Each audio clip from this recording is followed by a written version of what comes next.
War never changes. Remember, no Russian. Did I ever tell you the definition of insanity? If I'm to choose between a greater and lesser evil, I'd rather not choose at all. I'm afraid. I don't know what to do. Everyone I have cared for has either died or left me. Everyone fucking except for you. Hello, how's everyone today? Welcome to another episode of Let's Talk Video Games. I'm your host, Walter Núñez, and today we got a lot of new exciting things to talk about. We're gonna be talking about the multiplayer announced for Ghost of Tsushima. I mean, the game was a total success. It was a success on Japan, surprisingly, because the developers are not Japanese. But the game is really well done. And I personally think it's one of the top contenders of the released games, at least for this year, for Game of the Year. That and probably The Last of Us 2. But we still got a very, very important contender or probable contender, which is going to be Cyberpunk 2077. We are still not sure if it's gonna be released. I really hope so. I'm really excited about it. But for now, I'll probably just say Ghost of Tsushima or The Last of Us 2. We're also gonna be talking about the changes to Marvel's Avengers beta since the first beta that was released on PlayStation 4, because there was a lot of problems. There were a lot of problems. I mean, the game had a huge potential, but it was not doing things so well. However, Crystal Dynamics did tackle a lot of these problems, but we'll see if it was enough. We'll also be going to talk about Star Wars Squadrons' new customizable things. The developer EA, Electronic Arts, just talked about how the personalization will work in the game, and we're really close to release, so it's going to be interesting to see that. Also, because these things that you can customize are not only visual, are not only cosmetics, you can also personalize things that are non-cosmetics, so we'll talk about that later. We're also going to talk about FIFA's new stuff, new features for career mode, which again, Electronic Arts just released. I mean, career mode, it's for single player of FIFA, as Ultimate Team is for the online. It's just it's a thing you have to have on your game, and it's super important for every player that buys the game. So adding new features, it's going to be always a step in the right direction. We're also going to talk about Fortnite's new collaboration for a new skin bundle that personally I think will drive people completely mad. It's gonna be really awesome to see this new collab. And I mean, lately Fortnite has been collaborating with a lot of franchises in hopes of getting more money and more players, which eventually will translate in more money. So I think it's a win-win. And lastly, we will talk about the big thing this week, this conflict between Epic Games versus Google and Apple. Last week, the battle just exploded. Epic sued the tech giants, Apple and Google, for unfair monopolistic practices regarding payments. It's been a battle of pretty much the people that are on Fortnite's or Epic's side versus big corporations. We will discuss this in more detail later on. So that's pretty much what we'll be talking about, and let's just start. Well, let's start with the multiplayer for Ghost of Tsushima. It's been not too long since the game was released. The game is developed by Sucker Punch, and they just announced a free update that will be coming this fall. You will get a co-op experience for the game with up to 4 players. There will be 4 classes too: Samurai, Hunter, Ronin, and Assassin. This means that there will be no relation to the single player campaign that we played in Ghost of Tsushima. That means no Jin Sakai, no nothing of sorts. It's more of feeling of the game, the having the ability to translate the combat that was pretty neat from the game to a cooperative environment. Between two people, there will be a story mode of sorts, and with four people, there will be survival, the survival mode. That it's kind of like Horde on Gears of War, which means just uh, hordes of yeah, I'll say hordes, yeah, hordes of enemies just coming towards you all the time, and you gotta kill them pretty much.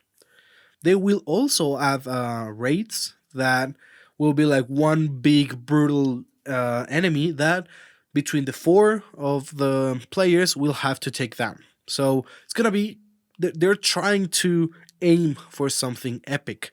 I think the name of the update it's called Legendary. So they are aiming for that wow factor. I really never thought for a multiplayer for Ghost of Tsushima, it felt like a well rounded game. But I am intrigued. The gameplay, the way you did everything in Ghost of Tsushima was quite fresh and brutal. I think it was quite accurate, even though I'm no expert on samurai. But I think it was quite accurate. At least it felt good. So I think it's quite interesting to see if these co op missions will live up to the main game. And I think in just any way, it's a smart move because more and more people are interested in multiplayer. They want to have a game that lasts a long time, They don't want a game that just, play for 5-6 hours and you're done with it and it costed like $60. The idea of having a multiplayer will really help Ghost of Tsushima attract those players that didn't want to buy the game because they are not so into just single player games, and will make other players that already bought the game interested again in it. And they will probably obtain more money from it, not only from selling games as a whole, but also from microtransactions. I am pretty sure that they will offer cosmetics with probable microtransactions in the game. I don't know. I think it's going to be interesting to see how things are going to work with the announcements that will probably come in the next few weeks. Now, let's talk about Marvel's Avengers beta once again. So, last week we got a new round of betas from Diamond Crystal's newest game. The game is set to release on September 4, so that's important because it's less than 1 month. It's almost here. Now, the week before, we got a taste of the game, but it was just for PlayStation 4. It was a closed beta. And it wasn't amazing. It was meh. I mean, super dull, super monotonous. I don't know. If you really want to hear the in-depth review for this beta that was like 2 weeks ago, there's a specific episode on the podcast, so you can listen to it anytime you like. But this week, they made some changes. They tried to make things better than last time. So what they said they did is they fixed the matchmaking, crashes, the thing that made it impossible for you to change characters at times, the black screen when someone was using the Hulkbuster, and some issues in the battle with Abominable. But that's what they say, So I had to try it again. I did experience again some disappearing stuff. Some walls magically disappeared, and some boxes too. However, all the other stuff was indeed fixed. Here's the thing though.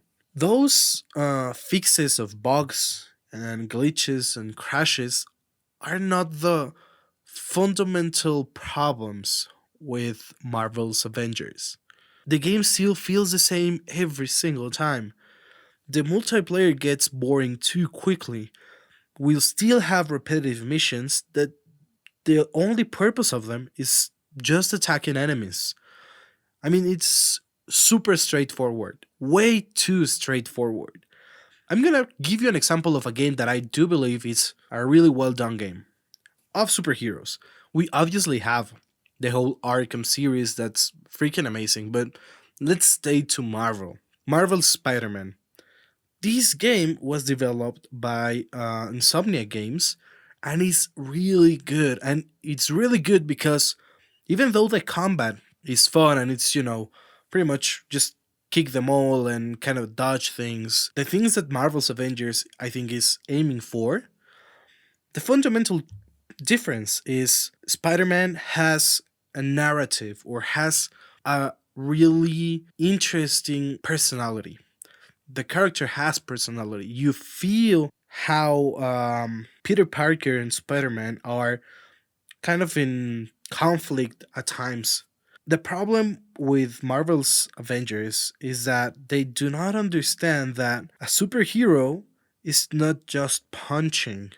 It's a combination of several stuff. And I know that Marvel's Spider-Man is more focused on a single player experience and Marvel's Avengers on a more multiplayer one, but it still feels meh, super repetitive. I really don't feel so good about it. I don't know, maybe it's a thing of the beta, as I said on the review, but since we don't know at the time, I am just not so sure if this game is gonna be the super amazing thing Crystal Dynamics and Square Enix wants it to be. And before going to the next topic, there was some new rumors of new characters that may come to the game. There was some data mining on the beta's code by two Reddit users that they found references to this pretty big, gotta say, list of superheroes. We got Ant-Man, the Wasp, Vision, Black Panther, Doctor Strange, Falcon. Until there, everyone, I think, familiar with at least the cinematic Marvel universe will probably feel like they know them. So there's also Marvel, that is like the precursor of Captain Marvel. There's also Mockingbird, Quake, Winter Soldier, Captain Marvel, Kate Bishop, She-Hulk, and War Machine. All of these superheroes are thought to be added at some point throughout the release of the game, so they will be playable, I'll say.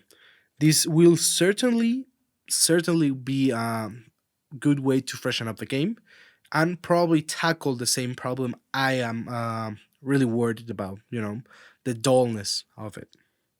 Let's move on then to Star Wars Squadrons. Squadrons is set to release on October 2, so it makes quite a lot of sense to start talking about it. So EA released information about things that you can customize in the game, and it is really interesting to see how this will work out. You can get components for your ship. These components are really important because they are decisive on the way you play. You can make your ship more offensive or your ship more defensive. You can add primary weapons, auxiliary weapons, countermeasures, shields, motors, and helm. All of that you can change and will affect directly your gameplay. It's not a cosmetic thing, they will have an impact. But we also got cosmetics that do not affect gameplay, such as changing your pilot's head or species, for that matter, voice, the spacesuits, the torso clothing, the lower clothing, gloves, and the helmet. I know what you may be thinking. Having cosmetics is good, it's okay, it's something we are used to. But having something that affects gameplay could be quite dangerous. I mean, just remember what happened to Battlefront 2. It was by the same developer, but I do think they did learn from that mistakes because Electronic Arts was super clear, like really, really clear. They made a specific focus on saying that to get those components, you can do it by earning points. Those points you earn by playing. So we still probably see microtransactions, but just as a way to speed things up, but not unfairly. I really hope that there are no exclusive microtransactions for active things for your ship because it will be quite unfair. I don't mind about cosmetics. You can have whatever skin, special skin you want. but active gameplay affecting things, no please. I think EA understands now after the terrible, terrible experience they had with Battlefront 2, but I guess we'll have to see if that's the case. And we still know that the game is gonna sell amazingly because it's Star Wars. But even if it wasn't Star Wars, if you're interested in this kind of games, it doesn't matter if it's Star Wars or not because these are space battles, which is great. You know, it's really interesting to see and to be able to fight on space. You know, I don't know. There's the big difference, for example, between Battlefront and this game. In this game, you will have to tackle objectives or just like a match 5 versus 5, and these squads of 5 people kind of remind me of MOBAs, you know, like League of Legends or Dota 2, that you have to create kind of your crew, you know? And it's not like a big ass crew of 30 people. Like 5 people, you can get 4 friends and tackle all the objectives of the game. If done correctly, I do think that they can create an interesting esporty game with this. They have everything set, at least for what they've released, to make it so. They have different locations, but not too many. They are focusing on the fact that the squads are facing each other and they are not just adding distractions for the sake of it.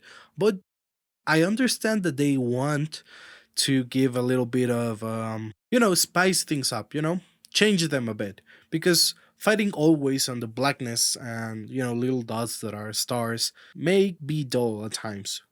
They will tackle that with locations. They have a lot of different spaceships for different styles of gameplay. I don't know, I think the game is really well rounded, at least on the information that we already have. Let's just wait and see if they make a game worth our money. So, FIFA's career mode. New features for career mode. Gotta be honest with you, I stopped actively playing FIFA a few years ago. It just got too boring for my taste. However, every time I played FIFA or owned a FIFA, there was something that hooked me every single time, and it was career mode. There's just something that I loved about being the savior of a second division team and being able to get them to the Champions League and even win it. It's just amazing, it's powerful. Because of that game mode, I got a strange love for a terrible team in England, the Gillingham. But they're like my secret football crush. I am quite interested in buying a jersey from them. But anyway, Electronic Arts just added more stuff to career mode. Interesting looking, and it really tackles some problems of the mode. First of all, you get an interactive simulation of games. So, when I last played FIFA, like actively, I remember some matches were just too boring to play. Imagine being Real Madrid and playing the team that just got to La Liga this year. You'll butcher them, and you know it, but you have to play the whole 6 or 10 minutes or whatever of the game. It really was a pain in the ass, so you can do that or you could simulate the game. The thing is, sometimes your team lost somehow. You didn't know why.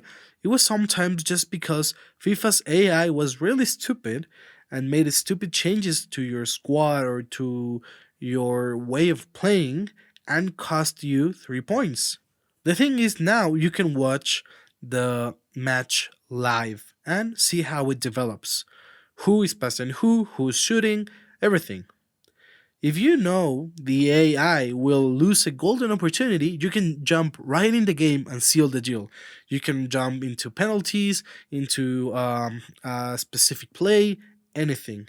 And then you can jump out and continue watching. You don't have to play the whole game afterwards. I think this is the ultimate management thing in career mode for FIFA. The best way to tackle the boringness of simulations or the forced playing. They also added a way to change positions for players. You can train them to it, If you have two players that play the same position, but they are just too good to be on the bench, you can train one of them to play another position, which is quite helpful, to be honest. You can also manage your schedule. You can make arrangements on your training and your schedule so you can have your players at peak performance when it matters. Also, you get the transfer market to be more real every single time. Now, this time you can get to do like real life-like choices on loans and sales of the player. And I know you might call me a fangirl, but I really love the idea of being able to just sit down on the couch and talk about loans and sales of players with Guardiola and Jurgen Klopp. Now, Electronic Arts made one last announcement for a feature in career mode, and it's that the AI will be more intelligent. They will defend better and attack better. They will read the match and the play you are trying to make, and they will try to stop it. And they will also try and break through your defenses and probably do so in an easier way. FIFA 21 hopes to keep you on edge at all times and make you not give any match for granted. I think we just gotta see how this progresses. FIFA 21 was welcomed with all sorts of memes for its cover that honestly looks like a middle school collage of Mbappe. It just feels super amateur and badly done. I really hope the game is completely opposite to its cover. Now we're almost getting to the juicy news of this week. But before that, let's talk about Fortnite, but other thing about Fortnite. The new collaboration, but this time with DC Comics. You know, even with all the issues between Google and Apple, Epic Games just continuing its way of working. And now they have announced a new bundle of skins, The Last Laugh. This bundle will be available on November 17 and will include the Joker, Poison Ivy, and Midas, along with, other cosmetics. They will also give you a thousand V-Bucks. And I gotta say, I love the idea. Having these collabs and mashups is super fun. We already got Star Wars, we got Rey, Finn, Kylo Ren, we already got Batman, Catwoman, Deadpool, Black Widow, Aquaman, and many more. It's always nice to see these on a game as playful as Fortnite. And at this rate, I can only imagine more collabs will come. Both companies are benefiting, not only because of money, but because of they also get a lot of exposure, which obviously translates into money, but you know what I mean. I think the last big market explosion was either Aquaman or Deadpool. I'll probably say Deadpool because Deadpool has been having a son in love because of the movies. People went crazy. Even the cost of the first appearance of Deadpool the comic, New Mutants 98, has its price skyrocketed for a while. And I can't say I'm surprised. Honestly, the character is super cool, funny, and relevant, and I think all of those characteristics blend amazingly into what Fortnite is. Now, the Joker, alongside Batman, is one of the most relevant faces in DC lately. Comic writers like Frank Miller and Scott Snyder help, give power to this superhero. Also, Nolan and his trilogy helped a lot, especially The Dark Knight, which was one of the best superhero and in general one of the best movies ever done. Obviously, if we're talking about the Joker, we have to talk about last year and Joaquin Phoenix with its amazing Joker performance. Just think about last year. Everyone was dressed up as a Joker for Halloween.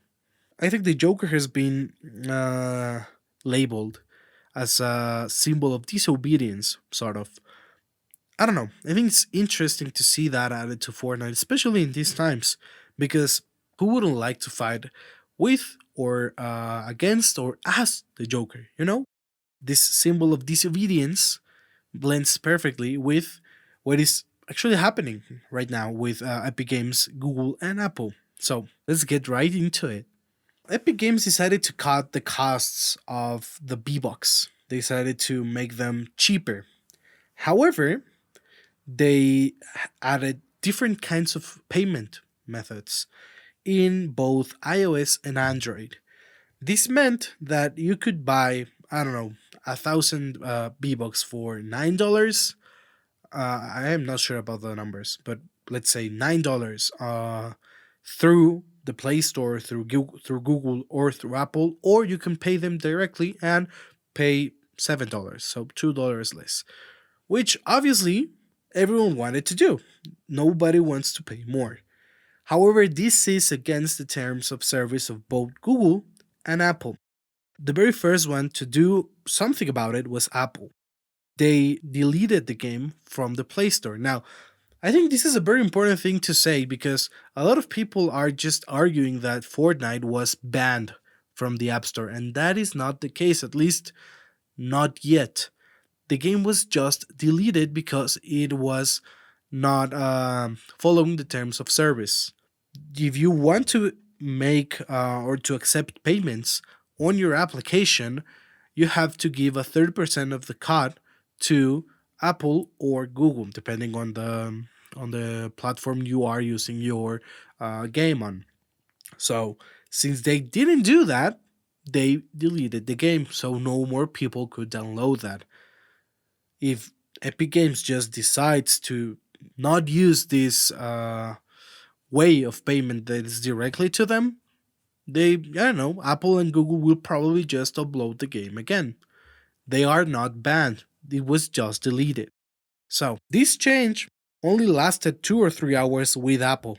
And from there, I have no clue what just happened. Like, Epic Games was super prepared for that. They were planning a war against both of them. As soon as Apple deleted the game, they released a video parody of a famous Apple video from 1984. Fortnite's video said, "Epic Games has defied the App Store monopoly. In retaliation, Apple is blocking Fortnite from a billion devices. Join the fight to stop 2020 from becoming 1984." Apple's video, the one this Fortnite's video is based on, originally said, "On January 24th, Apple Computer will introduce Macintosh, and you will see why 1984 won't be like 1984. This may sound super confusing, like, why is 1984 like such a big deal? Why is Apple saying super confusing stuff like you'll see why 1984 is not gonna be like 1984? What's up with that? Okay, I'm gonna try and give you some context about it. So Apple's video was focused against IBM, another tech giant. IBM at the time was being accused of monopolistic practices and giving no chance to the competition. So Apple asked for people's support with this video. Now, 1984 is referenced on both videos, and they refer to George Orwell's novel with the same name. In summary, that novel talks about a dystopian 1984 where the government has taken control of every possible media, especially TV, and is brainwashing everyone. You know, it's like Big Brother controlling everything. Apple wanted to break IBM, and they actually managed to do it. They destroyed the big corporation, the big monopoly IBM was building, and they started building their own. Epic Games, or Fortnite, whatever you want to say, deals with sarcasm the same situation using this video parody. By using the exact same video as base, they denounce Apple for being the new IBM, so to speak. So they are using the same weapons they once used. They are saying that Apple is hypercritical because they once attacked big corporations that allowed no competition, and they have become one. With all of this context already set in, we obviously have two stands, pro Epic or pro Apple and Google. So, some people argue that Epic accepted Apple's and Google's terms of service and decided just not to respect that, and then they just get mad about that. It is obvious that there will be consequences if you don't follow them. However, some say that Apple and Google are becoming intolerant to competition. I want Epic to win. I think Apple and Google are not really being transparent, and they do not allow a lot of competition in their phones. Google at least permits third-party software, not this means software not downloaded from the Play Store on Android devices. However, they bombard warnings to the user, scaring them. If you are downloading an APK and suddenly your phone starts asking you for a lot of stuff that you may not understand, you might just say, you know what, I'm not downloading this, it may not be safe. Apple doesn't even do that. They don't allow any third party software that is not going through their app store. I do believe both corporations need to be more flexible. However, I do not cheer for Epic Games either. They are owned 40% by Tencent, a quite controversial Chinese company, and I don't know, I think they seem to want to destroy these big corporations, but I do believe they want to do it to create one of their own, just like Apple did. They say they want to help smaller companies, but in the long run, this move will help Epic more than the smaller companies. And they planned all of this. They had the video prepared, an 80-page lawsuit against Apple, and probably a similar one to Google. It wasn't even an hour after Apple deleted the game from the App Store and they got the lawsuit. They were extremely prepared. They planned this for quite a while.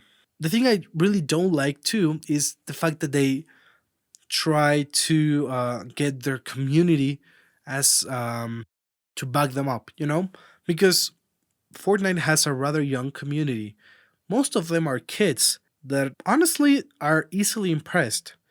They probably didn't understand anything behind Fortnite's video except for Apple bad. Apple is bad. Apple is a big corporation that wants to destroy a game that I really enjoy. Which again is kind of true, but Epic is not a superhero either. Getting kids in a culture war is tasteless and shameful if you ask me.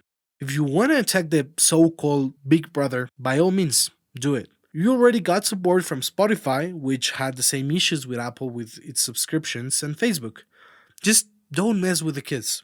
Don't brainwash them to think that Apple is brainwashing people. So yeah, I want Epic to win, but just that. I guess we will see how all of this develops in the next weeks, if Apple loses or Epic. And with that, we will close today's podcast. Thanks for tuning in, and I will try something new in the upcoming weeks. I'll move the podcast to Fridays because I think during weekdays is when we get more information in general of the gaming industry. So that means this week I'll do 2 episodes again, Tuesdays and Fridays, but next week will be only just the Friday one. So until then, stay safe. Cheers! War never changes. Remember, no rushing. Did I ever tell you the definition of insanity? If I'm to choose between a greater and lesser evil, I'd rather not choose at all. I'm afraid. I don't know what to do. Everyone I have cared for has either died or left me. Everyone fucking except for you.